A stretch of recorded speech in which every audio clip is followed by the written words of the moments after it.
Welcome to Nestology. We are your hosts. I'm Jessica. And I'm Shelley. And today we're going to vent.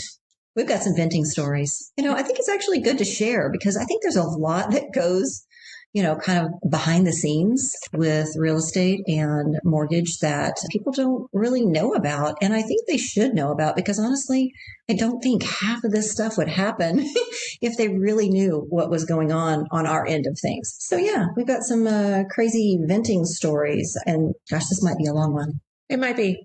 It was funny because a couple weeks ago we were, having some wine and venting. And I said, this is what our next episode needs to be. We just need to share all of these crazy things because, it's been a year. I mean, it's only June right now, but it's been a year. It's been rough. We've had a lot of things happening personally, with illness and loss. And we have. Well, Shelley, oh goodness. Can I even, plug your ears for a second. Shelley lost her dog, Harley, this year. And you guys have heard Harley on here. She has been our background snorer while we've recorded. Yeah. And her little jingle of her collar when she's walking in. And we were like, Harley, be quiet. And now I would give anything to hear that again. I know. So, I'm not going to cry. We have some pictures of her recording with us. But yeah, it's just a lot of things like that. We've had illness, family things, pet things, and it's just been a lot. So family losses. Yeah, it's been a lot over the last year that we've been doing the podcast. Yeah. And it just seems like it's one hit after another. We were out. I was trying to cheer Shelley up and got her out of the house for the first time after Harley had passed. Mm-hmm. And I get my phone blown up by family with a family emergency. And it's like we can't even have I know. One moment. Yeah. Yeah. To really even focus on one event at a time. Yep. So then we get these hits at work and we're just because you know what? Need to get it off our chest. Business has changed a lot since COVID. Yeah. I mean, the way people operate, just everything in general, a lot has changed since then. So we're just kind of, I don't know, having to go with the flow, but it's really interesting what's going on these days. As I was kind of jotting down some things, I realized technology has played a huge part in this. Technology is great because it helps us to get things done faster, but the expectation of things being done instantaneous. So let's start there. My list is about that kind of stuff, honestly. Why don't we answer our phone at 10:30 at night and answer that question right away? Everyone is so used to having things happen right now. My kids have grown up with Amazon. They don't know what it's like to have to go to a store to get something or wait for something. I know. We'll order something like, it's not here till tomorrow. Oh my gosh. I know. Right. Tomorrow. Can you imagine? We have to wait until go to the store and you can get it today. Well, but then you have to drive around to a few stores. We did do that. My son wanted a skateboard. We went to 3 stores before we found one because a couple of the sporting stores didn't keep them in stock. You had to order them online, but he didn't want to wait. He wanted it that day, but we spent hours shopping to get it. Oh my gosh. They just don't understand. No, I know. And I would say, that's kind of a lot of the frustration, I think, in this business is, people think that we are like, I don't know, an auto bot. And, the auto replies on Instagram, like everything's, automated, but we're like real human beings, people. And we have families and we have lives and we do sleep. We get tired. Yeah. It's true. Some of these times where I have somebody's like, an agent last night, he's like, I'll call you when I get back home because I'm going to start writing this offer. And I needed to help him with some things because he wasn't familiar with this weird transaction. And he's like, I'll be home in 30 minutes. I was like, dude, it's already 9:30. Oh my gosh. I was like, that's 10 o'clock. And then we're going to start writing an offer. I was like, please, can we just do this tomorrow? Right. I was like, I'm going to go to bed. I'm tired. Exactly. So I would say, some of the things that I was thinking about as far as kind of venting stories have to do with stuff like that. And it's, I don't know. I guess I like to say that it's like your lack of planning does not constitute an emergency on my part. That is one of my favorite expressions. Yes, because seriously, guys, I can't tell you how often it happens that a real estate agent, not Jessica, because she's a rock star. She never does this to me, but unfortunately, a majority of them, show homes without a pre-approval letter.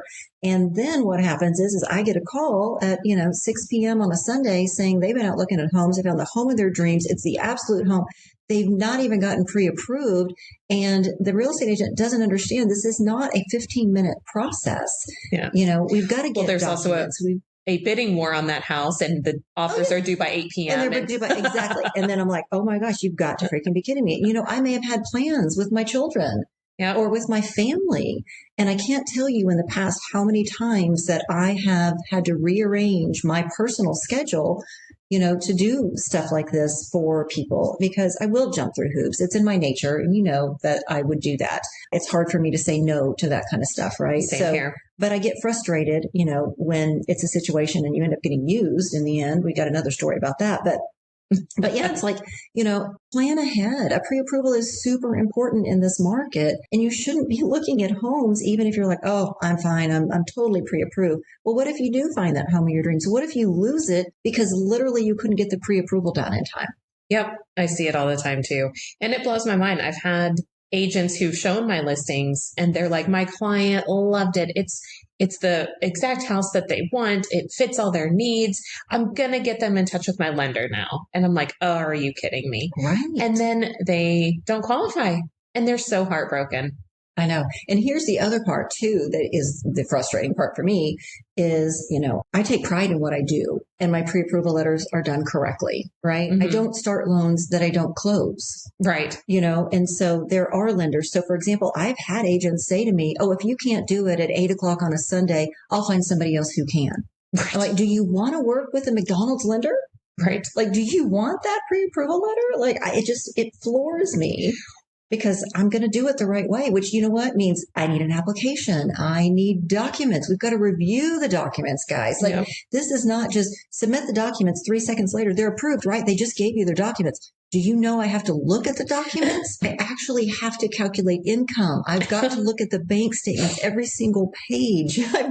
I'm looking for specific things. So when it's done right, it does take a little bit of time. Yeah. And, a good lender can do it quick if it's just a super easy, high credit score, high net worth borrower. But honestly, that's not everybody these days. Right. We have to get a lot more creative to get the loans done. And I've seen it too. Well, this actually was one of the ones on my list, but I have seen people who go to builders. They stop by a model home and there's so many things that are frustrating in that situation. And I'll get into more of that later. But on the financial side, I have seen people, they're like, I went to Highland Homes. We found the floor plan of our dreams. Like they did all of this. And they're like, so we want this house. And then they find out that mortgage payment, $7,000 a month. And they're like, oh, we wanted it to be 4. Oh, yeah. Okay. Yeah. And you're opening up a whole nother. Well, but then I'm like, but now nothing will compare. Mm-hmm. And they're heartbroken. Because they didn't get a pre-approval. They didn't talk to the lender. And sometimes, I'm sorry, I hate to say this, but you got to listen to what the lender says. And if they say the payment is $4,000 and you are wanting it to be $1,500, like you've got to lower your expectations because I cannot, they're like, Shelley, I don't like that payment. I'm like, well, I'm sorry. Like the numbers are what the numbers are. I love it. They're like, I only have this much money to put down. And I only want this to be my payment, but somehow make it to where my house can be a $500,000 house. Yeah. Like, but that doesn't work because that physically doesn't make sense. No, it doesn't. You can't make that happen. No, taxes, insurance. I mean, those things are expensive. These days they are, guys. Everything is just more expensive now. So I'm sorry, mortgage payment under $2,000 isn't a thing anymore, guys. I'm sorry. I know. I mean, maybe I don't know, mobile home. I don't even know. What's a faraway town? Like, I don't know. Out in the boonies. I don't know. Yeah, I don't know. I don't know of anything. Unfortunately, it's not reality anymore. It's not. So, but, I guess on the builder thing too, the other aspect of that, this is one of my big pet peeves, going into the builders without your agent. Because the other thing I see all the time is that we get far into the process and the buyer goes into the house. They go, that's not the fireplace we talked about. That's not the flooring we talked about. I thought I was getting wood in the living room. I've seen this time and time again. And I'm like, that was never in the contract. And they're like, but when I went to the builder by myself, they told me this is the fireplace I was getting or that there was this, but it never made it in the contract. That's not in here. Mm-hmm. But I was not there. I missed that conversation. And I swear every time I've had a buyer who has gone to a builder without me, that happens. Oh, absolutely. Every time. I mean, I've had clients where they end up cutting the agent out of it. Like somehow the builder has convinced them that, oh, we'll come down on the price. I'm like, oh, no, you need representation.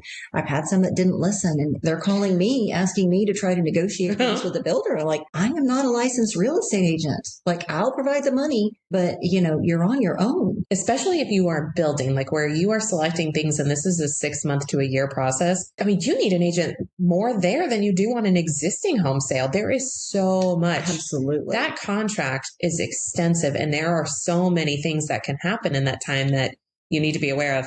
So yes. Yeah, oh my gosh. That's one of my big pet peeves, drives me crazy. And I hear it all the time. Stop by the model home.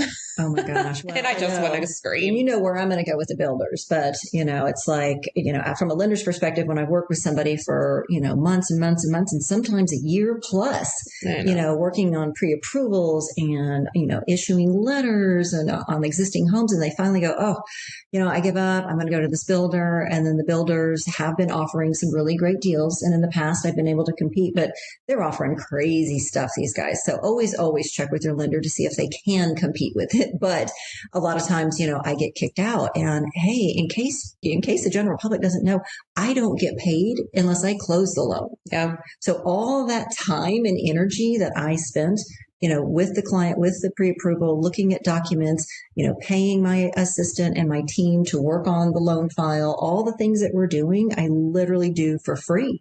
Yep.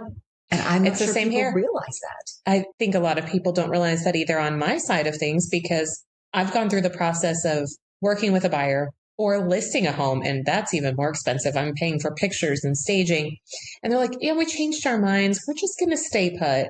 And I'm like, but I just did all this. And I had somebody one time, they're like, well, your broker pays for the pictures, right? And I was like, nobody is paying me. I am a business owner. Yes. That's out of my pocket. I just spent $2,000 doing pictures, video, staging, getting your house online, doing all of this, not to even calculate my time or my assistant's time. Mm-hmm.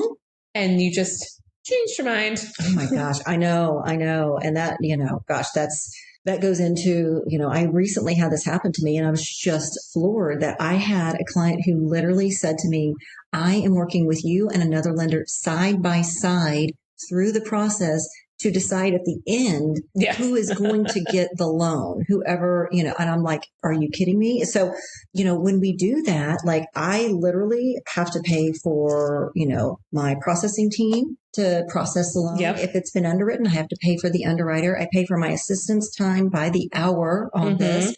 And not to mention, getting an appraisal done, which I now want people to pay for up front because of things. This is happening more and more. It's just crazy. Yeah. So I do ask for them because in the past, I've actually had people where, they get the appraisal done and they're like, no, going with another lender. And then they refuse to pay for the appraisal. And who pays for it? Me. Yes. Like, the appraiser still gets paid. So it literally comes out of my pocket. This isn't fair way. Because some people and I see they're like, oh, I'm sure your company pays for it. No, it's me personally. Yeah. I think sometimes people I don't know, stick it to the man, type of mentality. Yeah, big company. Yeah, fair way. Well, they can handle it. They've got all this money. No, this is Shelley. And this is my personal money that you grocery money off my table.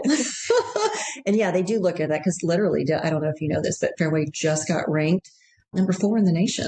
Oh, yay. So they probably look at that and go, oh, yeah, Fairway will cover it. No, each individual branch runs individually, right? And yes, I'm under the umbrella of Fairway, which is phenomenal, but it's out of my pocket. You have to think about the people behind what you're doing and your decisions. Because I see that with our investment property, people will do crazy things. They'll damage, they'll knock over a lamp, they'll break things. And I think in their minds, they're just like, this big company that owns this. Right. And I'm like, no, this is me. And I picked out that lamp and I'm sad now because I found that at this cute little store in town. And I'm so sad. And yeah, it's hard. And I'm like, I don't think people think about the actual people that their choices are impacting. It's just very selfish decisions. I know. They don't. And, it's just, yeah. So the people that, and Jessica, you know this because this was one of your clients and you were mortified. You may know what I'm going to talk about. I don't know which one now. But I was hosting one of my annual Kentucky Derby parties. Yeah. On a Saturday. Okay. And everybody was getting ready to show up. An hour before that, your client was like, I need to get a pre-approval and a letter for an offer. And it was, over the weekend. I'm like, oh my gosh, I literally had people showing up at my house in an hour. Yeah. Stop what I'm doing, get out my laptop, do the pre-approval, issue the letter. The guy gets under contract. And I'm like, okay, great. I feel like a rock star because I was a part of it and I made it happen. Then I find out on Monday that he's going to use his other lender that doesn't work weekends. Yep. And they literally used me and my time to get I didn't know that's what they were doing. She did not know. She did not. Jessica would have never let me do that. She's got my back. Yeah. She was mortified. And I was like, we both were. I was like, are you kidding me? Like, people actually do stuff like that. Like, first of all, why would you want to work with a lender who doesn't work on the weekends or nights and is available when you need them? Okay. I'm sorry. Side note there. But it's like my rate was competitive, everything else. But they're like, well, no, we just needed to get that pre-approval over the weekend. I'm like, yep. So you used me for free. Yep. Just so they could get their offer accepted. And totally stressed me out. People showing up at my house for a party in an hour that I was hosting. Yeah. I'm like, oh my gosh. Yeah. No, I know. Fun. Well, do you want to share? I don't know if this was already on your list, but you had a family member that passed away recently.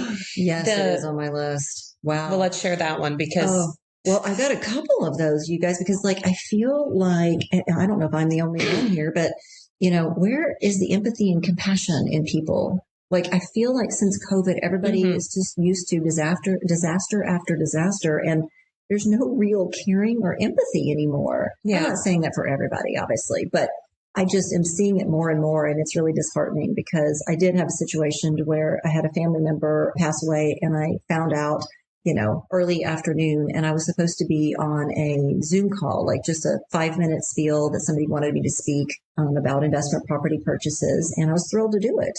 But I texted her about 4 hours before the event, said, hey, I just found out that I had a family member pass away. It was suicide, guys. It was a freaking suicide. So it wasn't like it was like my grandmother who was going to be dying any minute. It was a complete shock and surprise.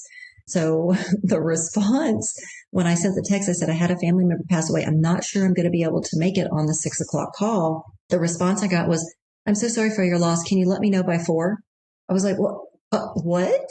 No, hey, we'll reschedule it. No worries. You take care of your family. I had phone calls to make. I mean, do you know I haven't heard from her since then? What the heck? Yeah. People, I don't get it. My mother, when she's had some issues, but, she had a stroke. Yeah. A little over a year ago. And I was literally in the ER. She had the stroke in the car with me. I drove her to the hospital. I'm in the hospital. And why I answered my phone, I don't know. I stepped out. I was like, I'm in the room with my mother in the ER. And hold on, let me grab this call. Why do I do that? I don't know. That's a whole other story. Nature of this business. And so I step out and I said, hey, I'm in the ER with my mom. And their response was, this will only take a minute. God, what is wrong with people? I was like, oh, well, sure. Your home buying question trumps my mother being in the ER having a stroke. So, well, I've shared this with you, but my son had an accident a couple of years ago. He collided with a bicyclist. He had a lot of face trauma. It was bad. That morning, I had gotten a call from a woman who wanted to list her house. She wanted to get on the market quickly. I made the plans to go meet with her the next day. So I had the appointment scheduled for the next day. That night, my son has his accident. I told my team they were handling most things, taking over everything. But once he was stable, we were waiting on surgeons and stuff. I went outside and I made the call to this woman to tell her, I'm not going to be able to meet with you tomorrow. I don't know what time or when I'm going to be able to, but let me just call you tomorrow. I just didn't want you expecting me at 9 a.m. I'm not going to be able to be there. My son's in the hospital. He had an accident. She said, I'm sorry, but let's just cancel. I'm going to find someone else. Oh my gosh. She goes, I'm in too big of a hurry to wait. Oh my gosh. I just have chills. A day. I'm just a day. Give me a day. Right. But yeah, it was. And that's where you go back. Your lack of planning. She's like, and she had told me on the phone that day that she had known for months that she was going to need to make this move. She waits till the last minute and then expects everyone to jump through hoops for her. Yep. But yeah, that response was just shocking and upsetting. It is mortifying. I'm sorry. It's like, where is the empathy? If she had seen pictures of your son's accident. Oh my gosh. I mean, it was horrible. Yeah. It was horrible. Poor guy. And, as a mother. Yes. I mean, your child. Yeah, I'm just always shocked. So our garage door, it's just, like I said, this year, everything in my house is breaking too. So that's on top of it all. But our garage door broke. We have a non-functioning garage door. The whole door has to be replaced. And the guy came out, and then he was supposed to be coming back with the samples for the new door color for us to pick on Friday. And he texted me that morning. He goes, I'm in the ER with my wife, so I'm going to be later than I expected. And I was like, don't come today. What are you doing? I was like, and although throughout the weekend, I didn't hear from him. And of course, every time we're like, the kids' bikes are parked in our foyer. It's a mess not having access to our garage. But like, every time I wanted to complain about it, I kept thinking, I'm like, no, like, I'm not doing this to someone and going and hiring someone else. I can handle the extra 2 days that it's going to add to this. So he came out yesterday. His wife is good, by the way. But yeah, it's the fact that we put this pressure on people, like, this is their livelihood. This is their business. Like, and you need it more than ever when you have an emergency. Right. He is sitting there thinking, I've got hospital bills to pay now. And then he's going to lose business because I don't want to wait an extra day or two for my garage door. So the fact that he had to stress about that, I hate this for our society. That people, I hear it all the time, people taking calls while they're in the hospital with a loved one, or they're the ones about to have surgery, or they're in labor having a baby and they're taking calls. I know. Do you know? It's ridiculous. I mean, a good friend of mine that is also a loan officer. Yeah. Recently in the hospital herself, very similar thing. She called me to run some numbers for her for a client because she was mortified to tell the agent that she was in the hospital because she didn't want to lose the deal. I mean, how awful is that, y'all? That you think that because somebody, I'm just going to use somebody else. Like, it doesn't matter. You throw people away like it just is nothing. Yeah. So I'm just shocked, but it's, it is nice when you work with good people that, you can work through that stuff. Like, you and I are going to be just open, honest, and just like, and accommodating. Yeah. Right. But most people are not that way. I know. I mean, they're not. I've had it like, I travel a lot, right?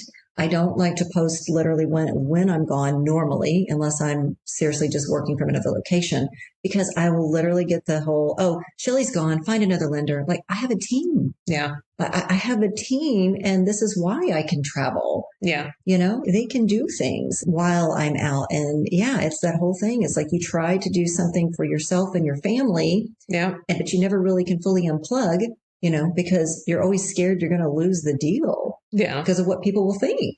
Anyway, I've got to the point now, like, what? Whatever happens, because this is my one and only life.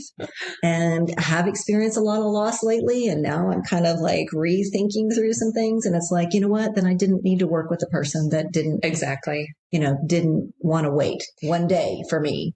I feel like we're going to attract, hopefully, the right people. And we do. Yes. Oh, so, well, someone that you referred to me that we've been working together, she and I clicked. And it was so funny because we were telling each other right away, we're like, this is going to work. Like, we get along great. But we were at a house and there was a pine tree in the yard and it looked like a ponderosa pine. I don't know if you know what those are. Okay. So they smell like vanilla. They have a really great smell. So I went up to the tree and smelled it. She goes, you're my person. You're my person. This is it. She's like, this is the start of a friendship. You smelled a tree. We're best friends now. Oh my gosh. And it's just it's so fun when we do get to have. So it's not all bad. We've had some really crappy people that have had some things lately that we just thought, okay, we need to get this out here. Because I literally think people just don't know. Like, one of the things that I used to get now, back when rates were a little bit lower, when it was the big refi wave boom, it's like people would literally just call and say, what are your rates? Like, no hi, no hello. How are you? Oh, what are your rates? And I'm like, okay. So I finally started saying something that, maybe made sense to people, and they may not have liked it, but literally it's not one rate fits all, you guys. It's not. There are so many factors involved with calculating your rate. How much down? What's your credit score? What's your debt to income ratio? What loan type is it? I mean, so many things. And so when a lender says, well, I really need to get more information, they're not saying that to like hook you or whatever. They're trying to do their job correctly. So if you actually call somebody and they just give you a rate, I wouldn't trust that for 1 second. I wouldn't trust it for 1 second at all. So what I used to say to people, and I'm hoping rates do drop here soon. Maybe I'll get to have these conversations. I feel like a broken record with that because it's been 3 years that we've been saying. I know. Hopefully we can still have hope. But literally what I like to say, it's like, okay, you asking me what is my rate today is like you calling your doctor, asking for a prescription, but yet you're not going to tell them what the symptoms are. Yeah. So how is your doctor going to write a prescription for you if they don't even know what the symptoms are? Right. It's exactly the same thing. So we're not being evasive. It's just the good lenders are actually going to be like, hey, I really do need more information in order to give you, because I don't want to be wrong. Yeah. I don't want to be that lender. It's like, oh yeah, your rate's, 4% and it's really 7. And then you're really pissed. But lenders will do that. There are some that will. Well, you want to know something else that is on my list that's been driving me crazy is crappy real estate agents that me having to work with them, but then the reputation that they give to our industry, because real estate agents were ranked just above attorneys and car salesmen. Oh, yeah. Well, I don't want to be close to that. No, but some of these agents, it's hurting us. It's hurting us as an industry. I had one where we did a complete deal without the woman ever talking to me on the phone. And it was awful. She would not communicate. She would not answer my questions. I would send numerous emails. I had to start copying her broker on everything. And she would finally start to somewhat respond. She refused to ever pick up the phone. And there were things that we needed. Sometimes you have to talk on the phone. In this business, you do. It's big stuff. And sometimes that's how we can best come to a solution. But yeah, not once. And we ended up with some issues afterwards. Well, her clients had lied to us about something in the house. Guys, we talked about this before with disclosures. Disclose things. This house, they put on the seller's disclosure that they had a pool heater. Well, apparently it was not ever hooked up properly. It didn't have a gas line to it.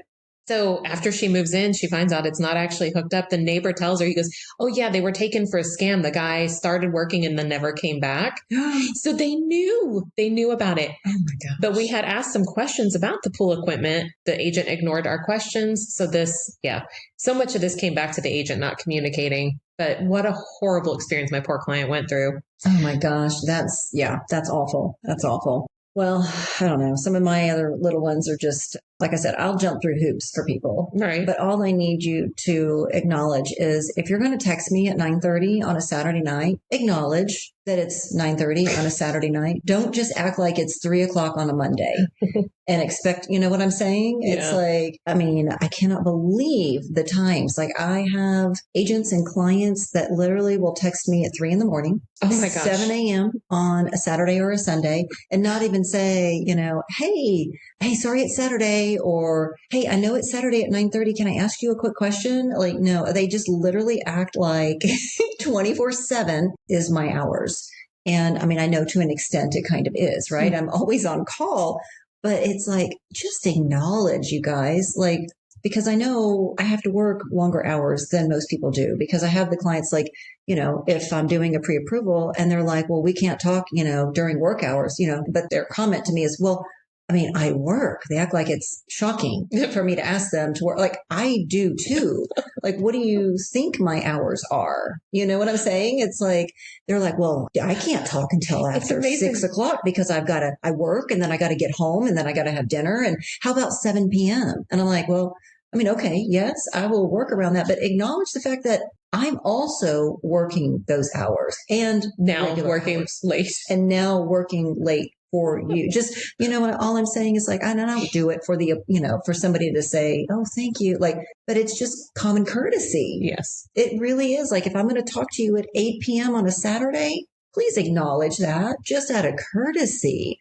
Like, I'm not a robot. I do have, a life. It blows my mind that so many people, I've had so many people act so inconvenienced by having to take off even a couple hours from work to go to their closing for their house. They're like, I can't just do this over email. And they're like, but it better be before 10 a.m. because I have to get to work. And I'm like, you may have to take a day off. You signed a contract saying you're closing on this day. You knew it would be this date, but like, you're also buying a house. Like, I'm not asking you to take off the whole entire month while we're going under, like the day of closing, take off work or half day, but to act like, and there's always delays too. So then they're like, oh my gosh, now I'm going to be late to work. Guys, you knew you were doing this. You're buying a house. I'm not trying to make your life miserable here. You chose to buy a house. Like, there may be some uncomfortable moments where you have to be busy and do things.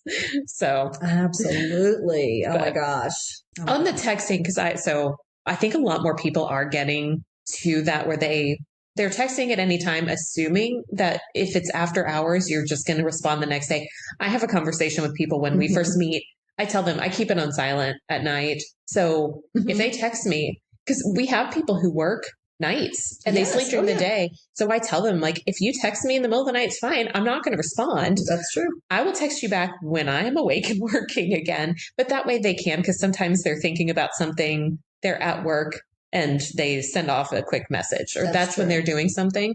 So I just let them know when we first meet that they can do that, but I'm not responding at 3 a.m. Exactly. And I don't, because I am asleep. But, so, it's like, when you just try to have like some kind of boundaries. Yeah. And, it's like somebody is calling you at 9 a.m. on a Sunday. Yeah. And so it's like, well, I try to say not look at my phone until noon on a Sunday. Like, that's my little tiny weekend, y'all. Like, that's other than being glued to my phone 24/7.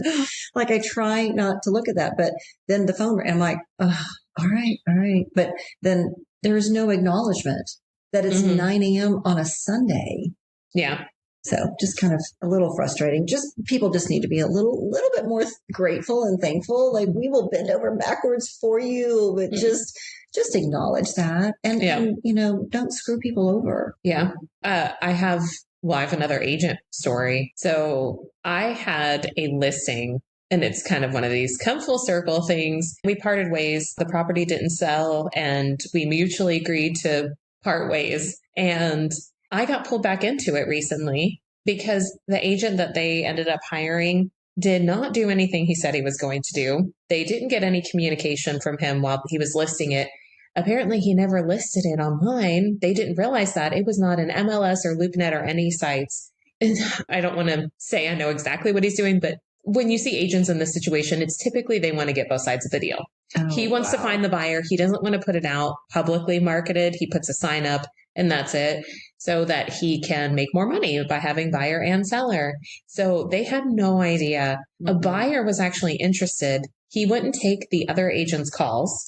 So the buyer starts calling him. Of course, he answers for them, which again, that's just all these things pieced together gives me that impression. But the agent called me because she saw that I listed it before. She's like, they're worried that this is a scam, because that happens. These scams really do happen with land sales.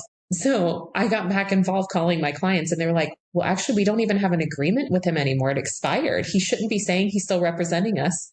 Oh my gosh. But when I told them what this buyer had experienced, that's why they called me.